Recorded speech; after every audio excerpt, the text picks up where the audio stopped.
Hello, welcome to the Majlis, a Central Asia podcast at Radio Free Europe, Radio Liberty. I'm Mohammed Tahir, host of the Majlis, also happen to be Media Relations Manager for Asian Affairs at Radio Free Europe, Radio Liberty here in Washington, D.C.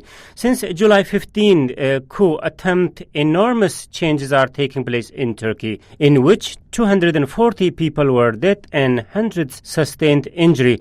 Blaming the exiled Turkish cleric Fethullah Gulen in orchestrating the attempt, President Erdogan was quick in retaliating against what he suspected to be plotters or suspected supporters of the Gulen. Despite Gulen's rejection of any involvement in the attempt, since July 15th, nearly 100,000 state employees either fired, suspended or arrested. No doubt security forces have been the main target, while education sector was also hit hard. Calling Gulen a terrorist, Erdogan is now urging all the nations to shut down the Gulen-affiliated schools, mainly to cut off the financial means for a Gulen movement and to also what Erdogan calls possibility of such attempt taking place in those countries by the Gulen supporters.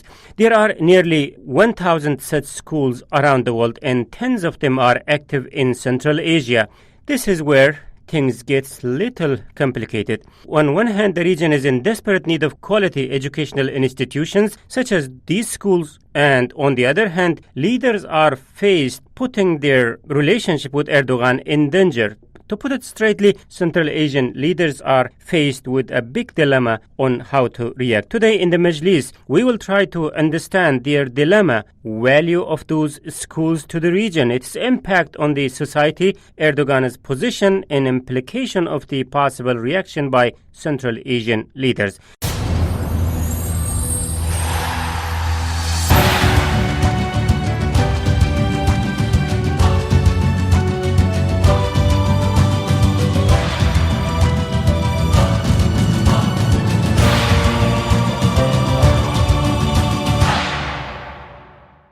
To discuss the subject, I have from Kentucky, America, Dr. Alan DeYoung, professor at the University of Kentucky, who has years of teaching experience in Central Asia. From Kyrgyzstan, Asia, Dr. Emil Jurayev is joining us, who is professor at the American University in Central Asia.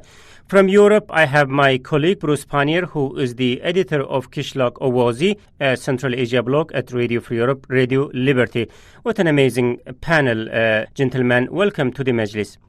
Let's start with you, Dr. Jurayev. Kyrgyzstan is taking strong position against calls by President Erdogan to shut down these schools. Why is that? Yes, there are several reasons, I believe.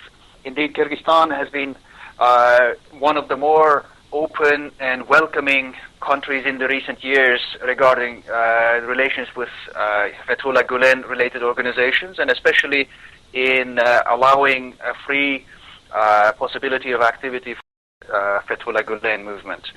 And therefore, it was not surprising that Foreign Minister of Turkey did single out Kyrgyzstan in asking to do something about this organization. Now, the reason why Kyrgyzstan, the president included, would have to take such a strong stand is, I believe, on the one hand, that indeed the graduates of these many schools have already come to take certain important positions in business as well as public service, and the government does have many opportunities to listen and to get their views on these matters. The thing is, probably even more important, is that these 20 or so schools of related to Gulen are really some of the most high-performing, highly regarded schools in the country, and which are currently, of course, educating many thousands of children, including those who are from well-to-do and influential families. And therefore, it would have been a very publicly sensitive thing for the government of Kyrgyzstan to allow any sort of persecution or otherwise limiting the school's activities in this country. Right. And hence... Dr. Juray, Turkish government's position, they would say the reason behind Kyrgyzstan's strong position against this call might has to do with the influence of Gulen to your leadership. Is there any truth in that? Well, that remains in the eye of the beholder. Basically, because this whole thing about the conspiracy of the Gulen movement against the government of Turkey itself is full of all sorts of conspiracies. We're left to basically just turn on our critical thinking and try to understand what's true and what's not. In Kyrgyzstan, I would say if there is any influence of the people related with the Gulen movement, that influence would seem to be mostly because of very legitimate reasons, that these are successful and very big business and political figures who have important capital. And it would not be any wonder that these do have some voice and have ability to get listened. We have some problem with your voice, Dr. Juray. We will get back to you shortly. Bruce, what's at stake here? Is it only education, or there is something else behind Kyrgyzstan's position, in your opinion? Well, we also got to remember that Kyrgyzstan, of course, is a sovereign. Play other people's games for quite a while now. If we look at the recent example of the Russian-Ukrainian conflict, suddenly Russia, which is of course an extremely important partner for Kyrgyzstan, all of a sudden wanted all these countries to take their side in the conflict with Ukraine, and then Russia imposed sanctions on them.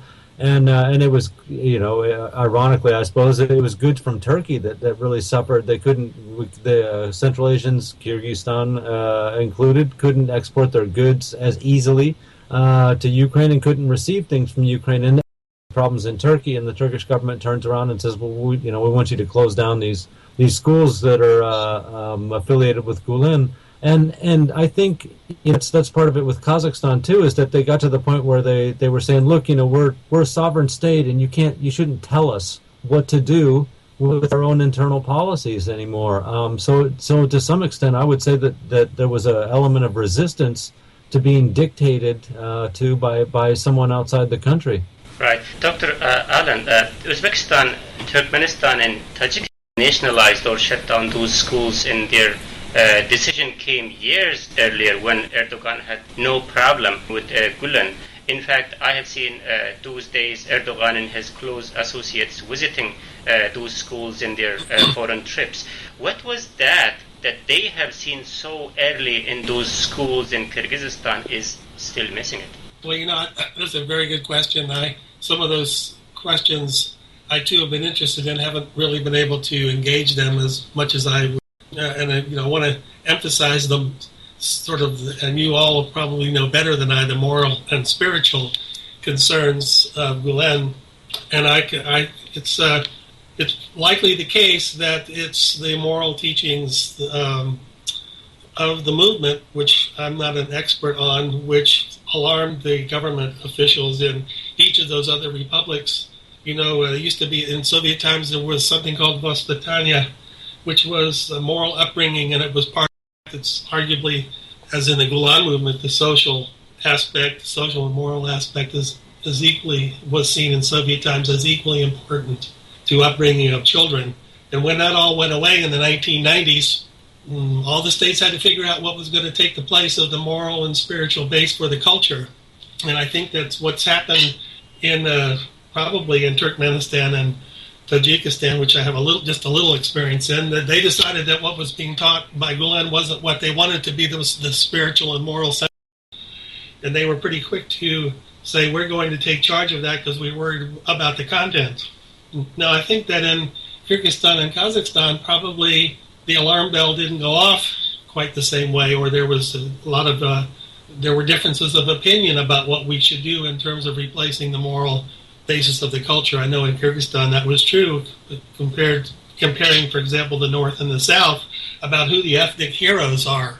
Who is Kyrgyz? Who is Kazakh? Where are the founding myths of the origin of heroes? And I think certainly in Kyrgyzstan, that was a little bit more up for grabs than it has been in Turkmenistan and Tajikistan, where the government said, here's what we want to do, and here's where we want to go, and we know that Gulen doesn't get us there.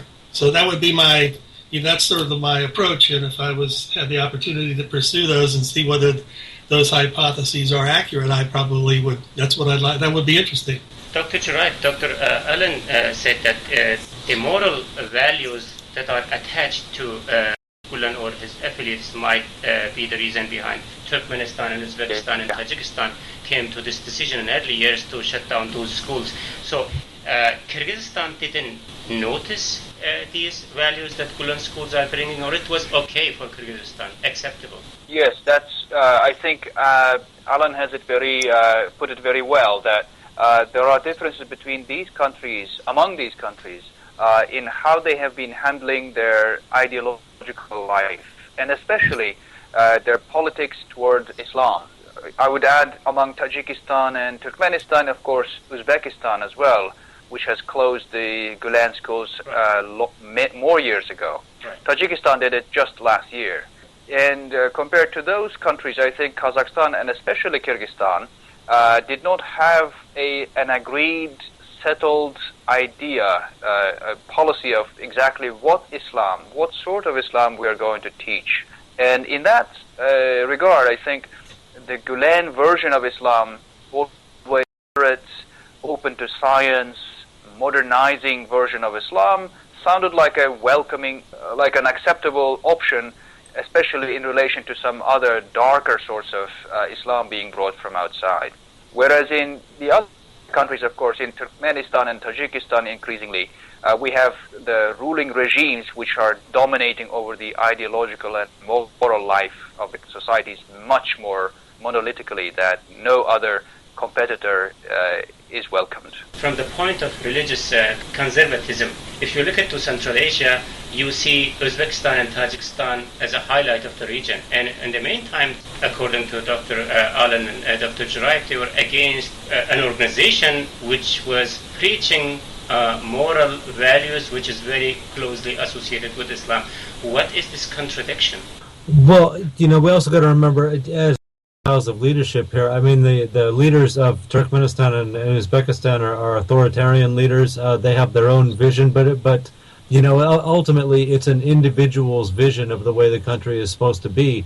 And I think that the concept, the perception that there was another outside individual's philosophy that might penetrate into their own societies was something that deeply bothered them, especially since it had, it did have the element of Islam in with the education, and leaders of Central Asia, by and large, are not very Islamic. They're not, good Muslims for a long time. Certainly in Karimov and Rahman's case, and Nazarbayev too. They were part of the atheist Soviet bureaucracy. So. They don't have those kind of credentials like someone like Gulen would have, so that they don't want the competition for a national philosophy or national identity because they have their own idea of the way things are supposed to go, and they're on pretty shaky ground when they try to compete with some of these other people. Dr. Chiraif, I'm coming back to you. Kazakhstan's position too, very interesting in this. Nazarbayev seems to have a high regard to quality of those education centers, but during his visit last week to Turkey, he took rather a kind of confusing position from my point of view, leaving everyone wonder about his next step about those schools. How do you read this, and what's going to happen next in Kazakhstan? Where they stand in this controversy? Well, compared to Kyrgyzstan's position on many of these recent controversial situations, President Nazarbayev has always led a much softer, more mediated diplomatic tone. And I think what President Nazarbayev had to say to his counterpart in Turkey is that indeed Kazakhstan does sympathize with the worries and with the problems that Turkey has been facing, that they take the warnings and the Turkish government seriously and with sympathy, and that if there is any confirmed reason for taking some serious actions against these schools, that Kazakhstan stands ready to do that. At the same time, he did remind that these schools have generally been performing very well, and they have never shown any suspicious or otherwise politically unacceptable sort of behavior. And I think not really closing down the schools, but at the same time not overly displeasing the partners in Ankara. Right.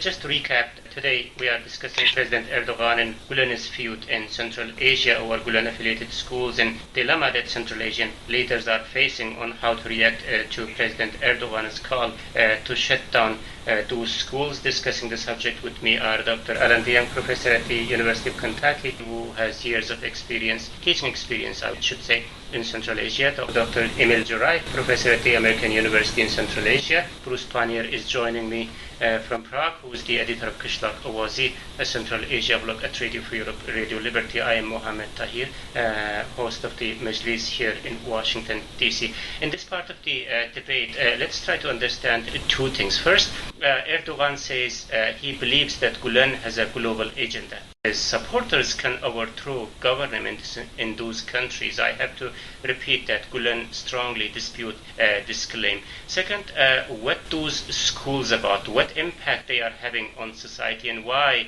is that some countries are strongly standing behind them and some shutting them down, or already shut down in early years, even at the cost of irritating Turkish government of that time. I wish I have had a participation of some people who share similar views with Erdogan, but my attempts to secure their participation hasn't been successful. Several people I spoke to have agreed to share their opinions off the record. Several stepped away, saying it is too dangerous to talk about, and one or two who agreed to be in the Majlis are missing in the last minute. Similarly, the Gulen supporters I spoke to were not ready to go on the record, citing their own security. It's an interesting situation that every side blames the opponent, but the fact is that this is no game in Central Asia, where leaders are faced with dilemma on how to react, and their decisions are going to have long-term effect on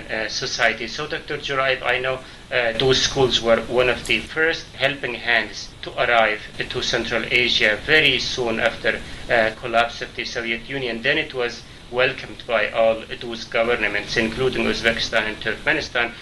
Tell me the early days of their arrival to Central Asia, especially Kyrgyzstan, how it happened. Well, my memory is not very good on this because I never had to deal with the Gulen schools. I didn't study there. But I do remember that as soon as they started to arrive, they were quite competitive from the very beginning. Now, I must say, in the early years, however, there were many more debates and misgivings about these schools from the society which was not involved in these schools. So there were many more debates about who Fethullah Gulen is. There were many more kind of dark guesses about the dictatorial figure who is not known, never seen by anyone in Kyrgyzstan, and somehow runs these schools. And there were lots of rumors about how these schools tend to indoctrinate and brainwash the kids. But over the years, these schools have pretty much very solidly won the respect and the recognition of the wider society.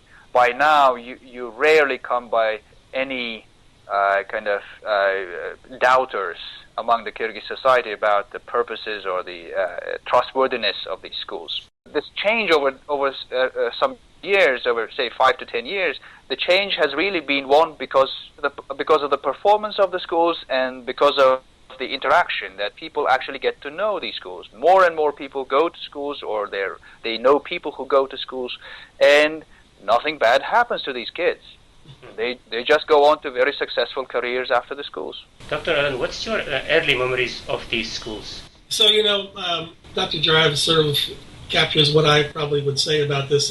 My field work was in a university, and so most of what I know about secondary schools came from talking to students and teachers in the university, in which I was curious about some of these things. The one I guess so. I was interested in my work in the competition and what the schools and school leaders were doing in Kyrgyzstan in the late 90s and in the 2000s, and there were a lot of competing models and a lack of resources in Kyrgyzstan, and so the Gulen schools Gulen schools, especially in the rural places where they seem to be more prevalent, were basically setting up institutions where the local institutions had completely collapsed, and there weren't any good alternatives when the budgets were impossible and all the educators were leaving the profession. The Gulen schools came and actually created schools in places that used to be schools but weren't doing so well anymore. That's where they got their foot in the door,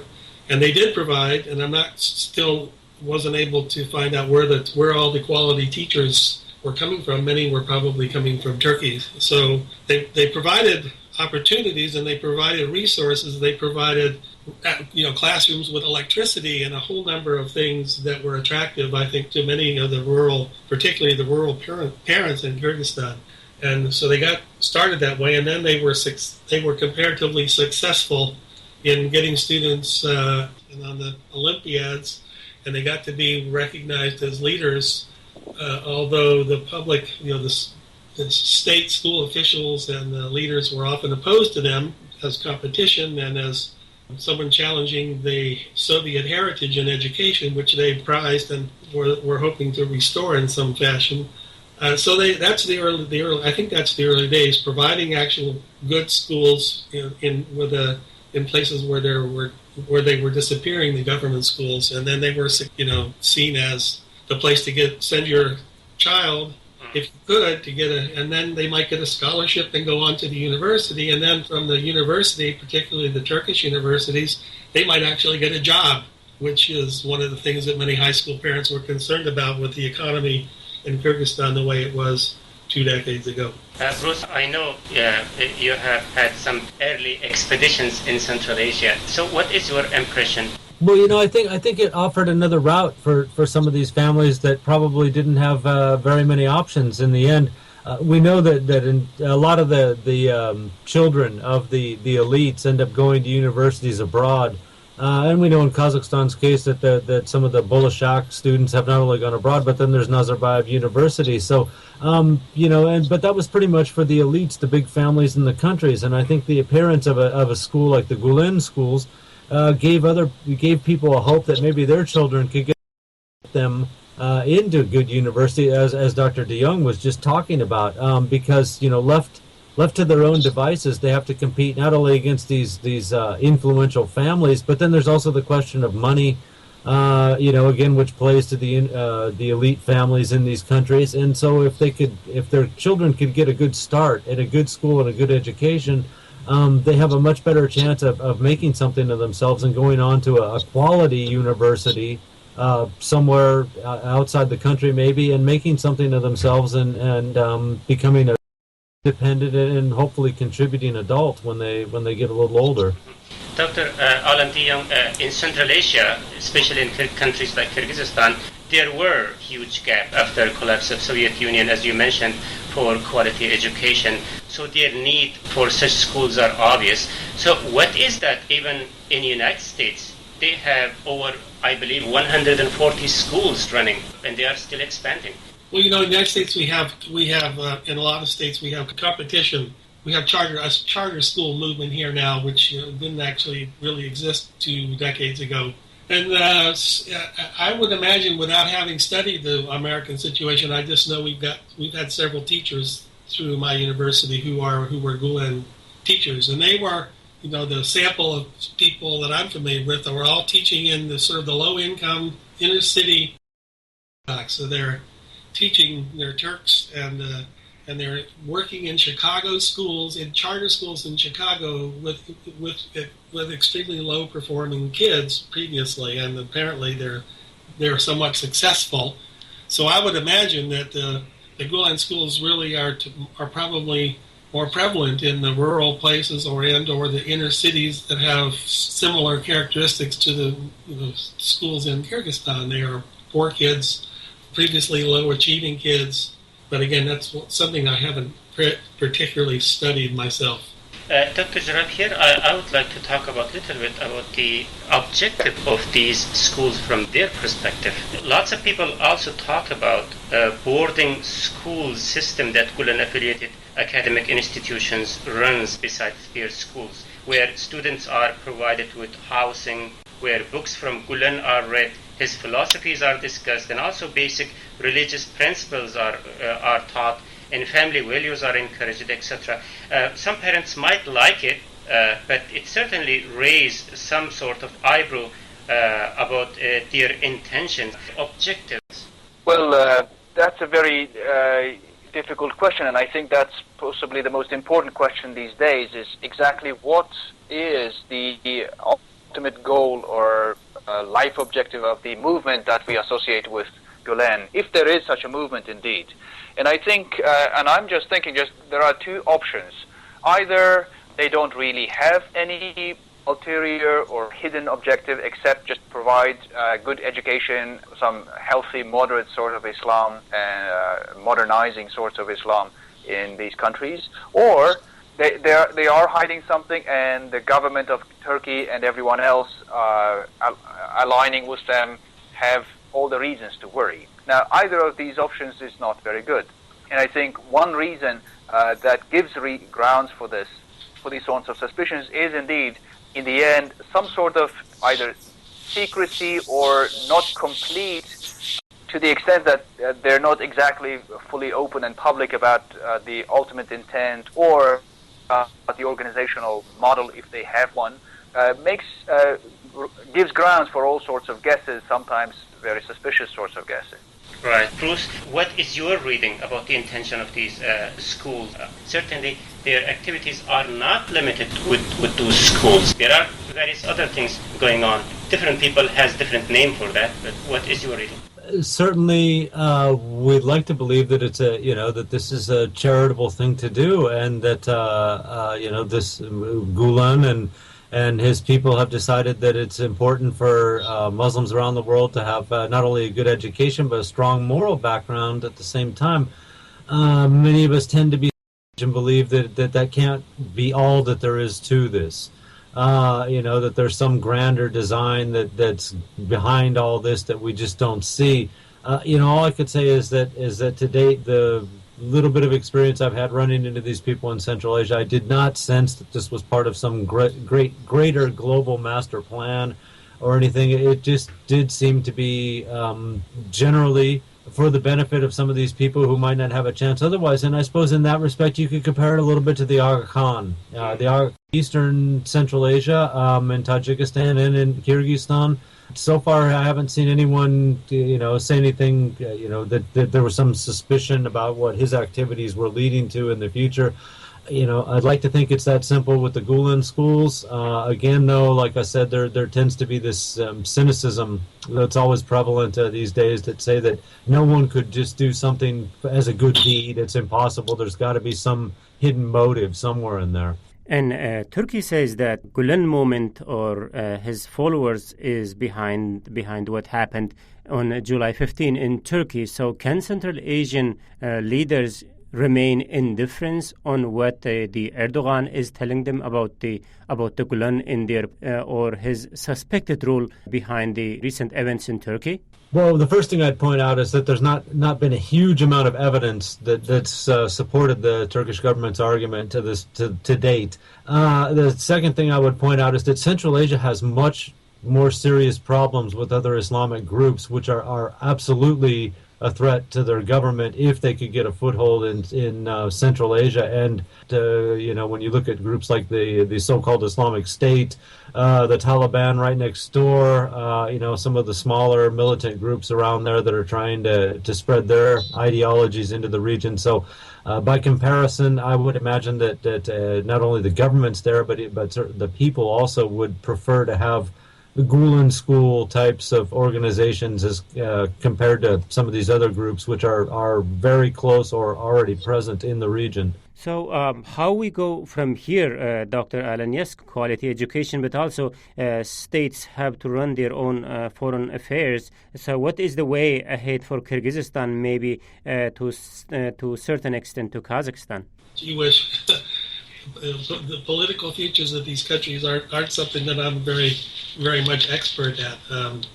So the way ahead, I'm sort of the same as Bruce. I've always been skeptical of the organization and intent.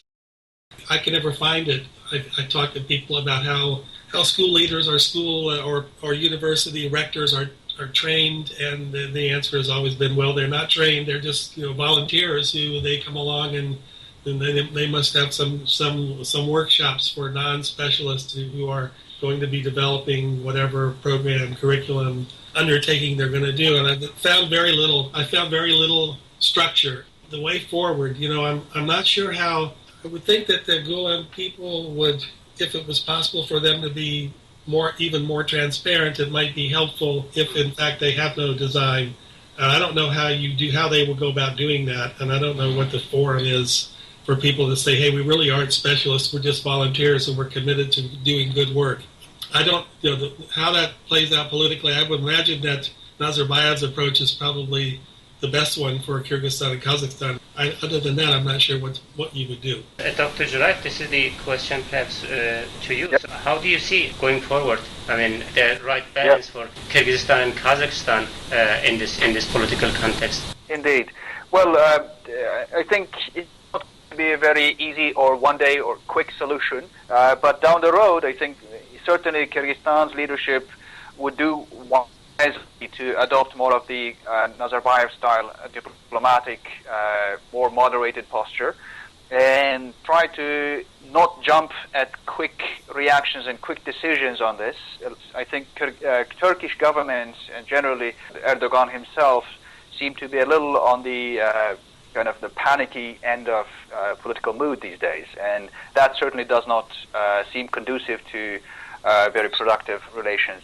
As for Kyrgyzstan, now, for some time already, as I understand, Kyrgyzstani schools have already become fully Kyrgyz, in the sense that, legally at least, they're all run and governed by directors fully of Kyrgyz citizens. They only and exclusively report under Kyrgyz laws, and what they can do in the future is just still bring a bit more transparency, argue about exactly what they do in Kyrgyzstan, and I think maybe down the road just to try to have some discussion about what they do in Turkey, where I think if they have any agenda, political agenda, that probably applies more to Turkey, which has a very different, and in Central Asia, Kyrgyzstan, Kazakhstan, they just cannot have the same sorts of agendas or struggles on behind their minds. So I think that just needs to be understood.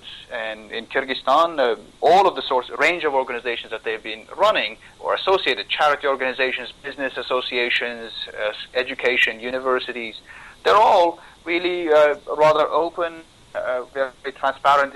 I think that's what the Kyrgyz government needs to bring to the table. Bruce, yes? We did discuss what the governments might or should be doing about this. So is there anything Gulen can do to be able to survive in the region going forward?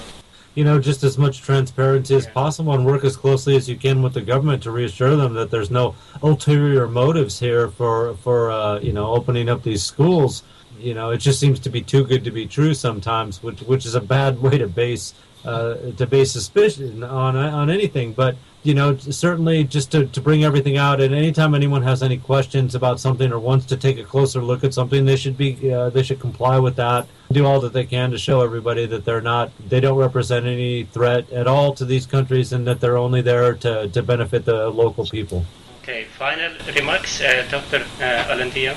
No, I've learned a few things I didn't know, and I appreciate the discussion. Thanks. Thank you, Dr. Alandian, professor at the University of Kentucky. And also big thanks goes to Dr. Emil Jurai, professor at the American University in Central Asia, and Bruce Pannier, editor of Kishtak Awazi, a Central Asia blog at Radio Free Europe, Radio Liberty. Thank you, panelists, for being available for the Majlis. This was the first episode of the debate from Washington, D.C. I hope many more to come in the future. Thank you. Thank you very much. Yep. Good luck. Thank you. Thank you. And this is from me, Mohammed Tahir, host of the Majlis, the Central Asia podcast at Radio Free Europe, Radio Liberty. Bye-bye.